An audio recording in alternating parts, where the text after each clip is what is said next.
stuff like, how would they know? The same when you go to the Holy Sepulchre, you go to Golgotha, you go to where St. Paul and St. Peter were martyred. You get the clue if you read the Gospels.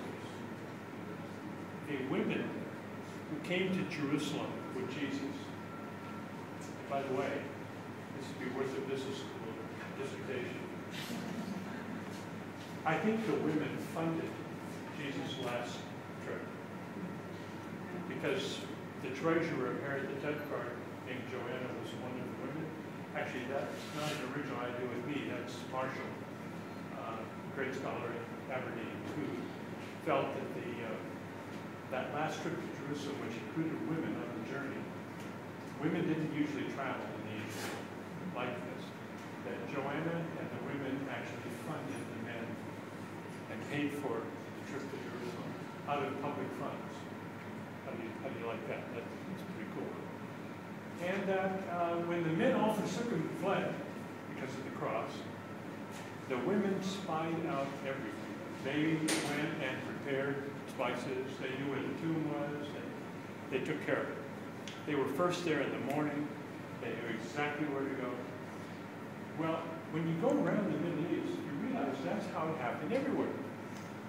When Peter was killed, the women were watching. They would go back and they would start putting flowers there on that spot, and it would be a time of devotion. Same with where St. Paul is buried. The women would come. They saw it happen. The men all freak out. The women preserve the space. And then, of course, they become chapels for venerated people. The unique suggestion here, which I think is very plausible, is that he was Jewish. He was appointed one of the 70. Remember, Jesus did appoint 70, sent them out.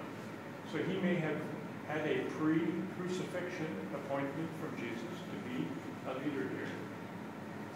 That is certainly possible. That's not in the New Testament per se, but it is in the early tradition. But that this is the real house, there can hardly be a doubt. You see how small this city is inside the wall? Memory and oral tradition. People know who was where. I mean, it's just that simple. And then, of course, pagan kings, as you see, would come and try to put shrines over to obliterate it, but the Christian memory would come back, and then Constantine and his mother went all through the ancient world, locating every single spot where something happened, like in Nazareth, and they put a church over it to protect it, and to make sure it wouldn't be, the memory wouldn't be erased. As, for example, the birth of Jesus' place in Bethlehem was covered in the church. You crawl in there and you probably have the same doubts. How can you prove this? But again, it goes back to the oral memory of the early church, which we now know was very strong.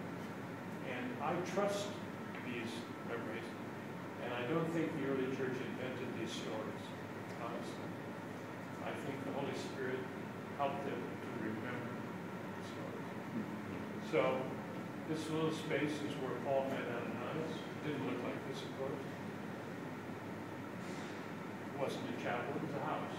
Apparently a two-room house. And by the way, why is it down below? What happened in 2000? In every city. Yeah, they built on top.